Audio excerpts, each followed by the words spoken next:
और मैं 2017 से YouTube पे लगातार पढ़ा रहा हूँ, मैथ्स पढ़ाता हूँ। और पिछले कुछ दिनों में आपने मुझे देखा होगा कि जो भी एग्जाम सिस्टम में अनफेयरनेस है उसके खिलाफ मैं लगातार लड़ाई लड़ रहा हूँ। और मैंने बहुत सारी लड़ाइयाँ लड़ी हैं और जीती भी हैं, लेकिन पिछले कुछ दिनों में जो लड़ाई लड़ी गई उसमें बहुत अलग अलग तरीके से अलग अलग लोगों द्वारा नीचा दिखाया गया। और अभी ये वक्त वाकई में बहुत क्रूशियल है। जैसा कि मैं आप सबको बताना चाहता हूं कि हमारे टीचर्स ग्रुप में अलग अलग तरीके से लोगों ने अपने अपने अलग अलग विचार रखे और सबने अपना बेस्ट दिया और ये कहा कि अब ये वाली लड़ाई हम खुद लड़ना चाहते हैं या हम दो लोग लड़ना चाहते हैं। तो हमने उस चीज का वेलकम किया कि ठीक है, अगर ये आप लड़ना चाहते हैं, जैसा कि आपने वीडियोज के अंदर भी सुना होगा कि आदित्य रंजन सर ने ये बोला कि हम आरडब्ल्यू के साथ मिलकर लड़ाई लड़ना चाहते हैं और हम ये लड़ाई गलत दिशा में चली गई है। जिन लोगों पे हमने भरोसा किया उन्होंने ठीक नहीं किया। ये सारी चीजें आपने देखी होंगी और सब अपने अपने अंदाज में फिर ये डिसाइड हुआ कि आप लड़ लीजिए। और ग्रुप में ये आया भी था कि 23 अगस्त से 26 अगस्त के बीच की परमिशन रामलीला ग्राउंड में बच्चों को आंदोलन करने की भी मिली है, क्योंकि जिस हिसाब से आपके सामने चीजें आपने देखी हैं कि रिमोट एक्सेस हो रहा है और किस तरीके से सीट्स बेची जा रही हैं। आपने यहाँ तक सुना होगा कि 90% सीटें अगर बेची जा रही हैं। तो मैं भी आप सबसे पूछना चाहता हूँ कि हमारे पढ़ाने की सार्थकता क्या है अगर आपको नौकरी ही ना मिले तो? हमारा उद्देश्य ये नहीं है। अगर ये बात साबित हो जाती है और पूरी तरीके से बाहर निकल के आ जाती है तो मैं सच बता रहा हूं कि मैं उस दिन पढ़ाना छोड़ दूंगा। मेरे पढ़ाने के मायने खत्म हो जाते हैं अगर ऐसा हो रहा है। तो मेरी बाकी और शिक्षकों से भी ये गुजारिश है कि अगर आप ये लड़ाई लड़ रहे थे अपने अंदाज में तो आप इसे कंटिन्यू करिए। हम जिस तरीके से लड़ पाएंगे, जो कर पाएंगे, हम अपना कर रहे हैं। और अगर आपको हमारे किसी भी मोड पे किसी भी तरीके के साथ की जरूरत है तो हम तैयार है। मैं तो आज इंतजार भी कर रहा था कि अगर आज वीडियो बनानी पड़ेगी इसके लिए तो जरूर वीडियो बनाएंगे, क्योंकि अगर इन्हीं हालातों में सीजीएल होता है, जिन हालातों में एसएससी फेज एक्स और स्टेनो का एग्जाम हुआ है, तो ये समझ लीजिए कि लाखें बच्चों के भविष्य पे ऐसी तैसी हो जानी है। बहुत बुरे हालात होने वाले हैं अगर इन्हीं हालातों में सीजीएल हो रहा है तो मैं तो चाहूंगा कि इस चीज को आगे बढ़ाया जाए और हम आगे खड़े होके, पीछे खड़े होके, बीच में खड़े होके, साइड में खड़े होके, जिस दर भी खड़े होके उस चीज का हिस्सा बनेंगे तो अपने आप को बहुत सौभाग्यशाली समझेंगे। तो मैं अलग अलग पर्सनल मैसेजेस पे भी टीचर्स से गुजारिश कर रहा हूँ, ग्रुप में भी गुजारिश कर रहा हूँ और मैंने यूट्यूब पे भी इसलिए बोला ताकि आप अपने शिक्षकों को जाके बोलें कि क्या हुआ और क्या हो रहा है आगे, what the next plan, next plan क्या है, ये पता चले एटलीस्ट। वरना हमारे आपके पढ़ाने का कोई मतलब नहीं है, ना ही आपके पढ़ने की कोई सार्थकता है, ना ही हमारे पढ़ने की कोई सार्थकता है। ये लड़ाई लड़नी पड़ेगी और इस लड़ाई की शुरुआत हो चुकी है। कई बार ऐसा होता है। हाँ, डेट का मैं इन लोगों को बता चुका हूं, डिस्कस कर चुका हूं। तो चलिए शुरू करते हैं आज की क्लास। मॉक 2 में आप सबका स्वागत है। पता नहीं क्यों ऐसा लग रहा है, कहीं ऐसा ही ना हो सच में कि पढ़ाना ही छोड़ना पड़ जाए। उससे बड़ी बात दुर्भाग्य की और कुछ नहीं हो सकती अगर ऐसा हुआ तो। क्योंकि ये तो मान के चलिए कि सरकार और आयोग और एजेंसियां मिल करके आपके भविष्य के साथ कारोबार कर रही हैं और ये एकदम 100% सच बात है। करप्शन की जड़ें इतनी गहरी हो गई हैं कि आप सोच नहीं सकते। सब लिप्त है। अभी कुछ मेरा दिल बड़ा करता है कि मैं कुछ फोटोग्राफ्स आप सबके सामने यहाँ रखूं और आपकी आंखें खुली की खुली रह जाएं, तब आपको समझ में आए कि किस तरीके से ये लोग आपके भविष्य के साथ खेल रहे हैं। और ऐसा नहीं है कि ये अभी से, अगर 2024 की कट ऑफ हाई गई थी तो इसके पीछे रिमोट एक्सेस एक बहुत बड़ा जो है रीजन था इसके पीछे की कट ऑफ इतनी हाई गई थी। आज इतने पढ़ने लिखने वाले बच्चे सेलेक्ट नहीं हो पा रहे हैं, इतनी मेहनत के बाद भी बच्चे सेलेक्ट नहीं हो पा रहे हैं, क्योंकि आयोग अलग अलग तरीके से, जो मेन प्रॉब्लम है रिमोट एक्सेस होके घर पे एग्जाम का खुल जाना, उस पे तो आपका ध्यान ही नहीं जा पाता। आयोग आपको उलझा देता है नॉर्मलाइजेशन में, आयोग आपको उलझा देता है गलत सवालों में, ताकि आपका सही प्रॉब्लम, सही जो भ्रष्टाचार हो रहा है उसकी तरफ तो आपकी निगाह ही ना जाए। तो बहुत ही तकलीफ की बात है। मुझे ऐसा लगता है कि जो लोग सीट खरीद रहे हैं, जो लोग सीट बेच रहे हैं, दोनों के ऊपर कड़ी कार्रवाई होनी चाहिए और दोनों को एक ही जगह है जो मिलनी चाहिए और वो है जेल।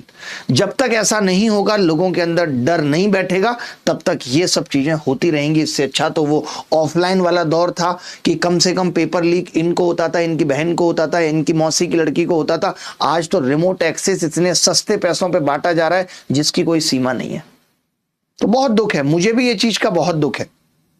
और ये लड़ाई आप लोगों के लिए लड़ना बहुत जरूरी था, बहुत जरूरी है, और तब तक चलती रहनी चाहिए जब तक कि ये सब चीजें ठीक ना हो जाएं। आज आप देखते होंगे कि कितने डिपार्टमेंट ऐसे हैं जहां फाइनल डॉक्यूमेंट वेरिफिकेशन होने के बाद डिपार्टमेंट ज्वाइनिंग नहीं दे रहा है। आप मुझे खुद बताइए कि ग्रुप डी एमटीएस में ऐसा क्यों हो रहा है कि आपको ज्वाइनिंग नहीं मिल रही? क्योंकि इन लोगों ने 15-15 हजार रुपए में कॉन्ट्रैक्ट बेस पे लड़के पकड़ लिए। ये आपको रखना ही नहीं चाहते। अगर आपको रखना नहीं चाहते तो भैया आपने फॉर्म क्यों निकाला था? यूपी की जनसंख्या लगातार बढ़ रही है, और क्या यूपी में क्राइम रोकने के लिए, व्यवस्था बनाए रखने के लिए पुलिस की जरूरत नहीं होती होगी? तो क्यों और पुलिस नहीं आ रही है? हर साल लोग रिटायर हो रहे होंगे, बड़े बड़े अधिकारी आपको पता भी चल जाते हैं। आज डीजीपी साहब हटे, नए डीजीपी साहब आए, तो क्या पुलिस वाले रिटायर नहीं हो रहे होंगे? और अगर रिटायर हो रहे हैं तो क्या अब जनसंख्या बढ़ने के साथ पुलिस कम की जरूरत पड़ रही है? नहीं। तो आखिर वो भर्तियां कहां जा रही हैं जो 2-2, 3-3 साल बाद आ रही हैं? आप बताइए मुझे। हम और आप तो ये सोचते हैं कि भर्ती आ नहीं रही। भर्ती की जरूरत तो हर साल पड़ रही होगी। हर साल इनको इनकम टैक्स इंस्पेक्टर्स की जरूरत पड़ गई होगी। अभी कोई ऐसा एआई तो आया नहीं है जो पुलिस का काम कर ले कि कोई क्राइम करेगा, एआई पकड़ लेगा उसको हाथ कि भैया मत करो ये। तो ये सिस्टम कितना गहरा हो गया है, इसकी जड़ें कितनी गहरी हो गई हैं, आप नहीं सोच सकते। और जो लोग इसके बचाव में आ रहे हैं, आपने देखा कि जब नीट के एग्जाम पे उंगली उठी तो प्रधान साहब कैसे आके, शिक्षा मंत्री साहब सबसे पहले आके बोले कि कुछ भी नहीं हुआ है, लोग ऐसे ही चिल्ला रहे हैं। कौन है ये लोग जो आयोगों का बचाव करने आ जा रहे हैं? इन सब की मिली भगत है भाई। ये सब देश के युवा, उनके भविष्य, उनके सपनों को बेच डाला इन लोगों ने। आज हम लाख कहते रहे मोदी जी बहुत अच्छे, मोदी जी बहुत अच्छे, अरे खाक मोदी जी अच्छे। अगर आज बाईजूस बर्बाद हुआ है तो ऐसा नहीं है कि सीईओ बहुत अच्छा था, उसकी इथिकल वैल्यू बहुत अच्छी थी, लेकिन वो टीम नहीं बना पाया अच्छी। ऐसी अगर एक कंपनी आज बर्बाद होती है तो उसके डायरेक्टर्स जिम्मेदार हैं। अगर एक देश गलत रास्ते पे तो उसके प्रधानमंत्री जिसके हाथ में देश सौंपा गया था वो जिम्मेदार है कि वो क्यों ऐसी टीम नहीं बना पाया था, क्यों उसके कानों तक ये जू नहीं रहेंगी थी। क्या पिछले 11 साल में हम मोदी जी के पास एक बात ये नहीं पहुंचा पाए हैं कि एग्जाम लगातार लीक हो रहे, एग्जाम में भ्रष्टाचार है? उन्होंने चाहा ही नहीं, उन्होंने मनसा दिखाई नहीं कि बच्चों के लिए, युवाओं के लिए यह चीज सोची जाए या खत्म की जाए। आज सोचिए कि एक एक सेंटर पे 250-250 के सेंटर पे 25-25 लोगों का एग्जाम अगर बाहर बैठ के सॉल्वर्स देंगे तो कहां से आपका सिलेक्शन होगा? पढ़ते रहिए आप लाख। आप तो जीके की तैयारी करते हैं ना कि मैं परमार सर के यहां जीके की तैयारी करता हूं, मेरी जीके बहुत अच्छी है। कितना कर पाते हैं? 25 में 70 है ना। यहां तो वो 25 में 25 कर रहा है इंटरनेट देख के। आप कहां कंपीट कर पाएंगे उसके साथ? और वहीं पेपर अगर मुश्किल आ गया तो आपके 25 में 11 और वो 25 में 23-24, क्योंकि उसको तो इंटरनेट से करना है, चैट जीपीटी से पेपर करना है। कैसे आप कंपीट कर पाओगे? क्या फायदा ऐसी तैयारी का? क्यों करें हम ऐसी तैयारी? बताओ आप मुझे। आज हम भी पढ़ाने आते हैं, हमारे मोटिवेशन की ऐसी तैसी हुई पड़ी है। मुझे तो आज टीचर्स की मोटिवेशन की रील देखनी पड़ रही है पढ़ाने के लिए, क्योंकि मेरे पास तो मोटिवेशन यही होता था कि बच्चे पढ़ेंगे, आगे बढ़ेंगे, इनकी नौकरी लग जाएगी, कितना अच्छा लगेगा, हमें खुशी मिलेगी। पहले फॉर्म निकाल दो, फॉर्म के बाद घंटों तक, महीनों तक, सालों तक एग्जाम नहीं होता, एग्जाम हो जाता है तो उसका रिजल्ट नहीं आता, रिजल्ट आ जाता है तो उसके डॉक्यूमेंट वेरिफिकेशन में अलग तरीके के झोल है, वो भी हो जाए तो आप कह देते हो कि वैकेंसी भर गई है, जैसा आपने ग्रुप डी रेलवे में किया। इतने सारे बच्चे आज शादीशुदा, 2-2 बच्चे, उनको जीवन चलाना मुश्किल हो रहा है, क्या करे बच्चा? आज मैं ये रिजल्ट देख रहा था कि कितने सारे कोर्ट केस में इतनी सारी भर्तियां उलझी पड़ी हैं। और हमारे लिए क्या ये सौभाग्य की बात है कि हमारी हर भर्ती कोर्ट तक पहुंच जाती है? ये देश के लिए गरिमा का विषय है, ये देश का स्वाभिमान है। बताइए, गलत कह रहा हूं तो?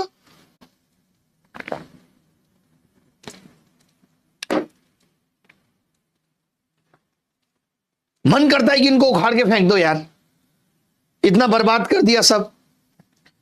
ऑफलाइन था एग्जाम, ऑनलाइन लेके आएंगे, सब कुछ ठीक कर देंगे, ऑनलाइन में करप्शन कम होगा। रास्ते ढूंढ लिए। अब एक सेंटर वाले को मैं जब पूछता हूं तो वो कहता है कि जी मुझे एग्जाम कराने का 20,000 रुपए भी नहीं मिलता पर डे का, वो भी 7 महीने बाद मिलता है। तो मेरी तो कमाई यही है। उसने कमाई के रास्ते ढूंढ लिए। आप जिस चीज को जितना मुश्किल करोगे वो उसी चीज के कमाई के रास्ते ढूंढ लेगा। आपने बेरोजगारी को इतना बड़ा मुद्दा बना दिया, आपने नौकरी को इतनी बड़ी चीज बना दी कि लोग खरीदने लग गए। और जब नौकरी खरीदनी है तो खुल के बेचिए भैया। फॉर्म भरवाने का नाटक क्यों, एग्जाम करने का नाटक क्यों, खुल के नौकरी बेचिए। फिर हम कहते हैं देश सुरक्षित हाथों में है। कमाल की चौकीदारी की साहब ने। मैं क्लियर बोल रहा हूं, अगर यही हाल रहा मोदी जी, अगर मेरी आवाज आप तक पहुंच रही है तो मैं भी छोड़ दूंगा पढ़ाना। हम बच्चों से भी एग्जाम बॉयकॉट करा देंगे। सबके आधार कार्ड में नाम बेरोजगार लिखा देंगे। सबका टाइटल शर्मा, पांडे, द्विवेदी, वर्मा और जो है गंगवार होगा ही नहीं, अग्रवाल, सबके में होगा बेरोजगार बेरोजगार बेरोजगार। और क्या करेगा आदमी? मजबूर कर रहे हो आप। पूरा सिस्टम बर्बाद करके फेंक दिया बदतमीजों ने।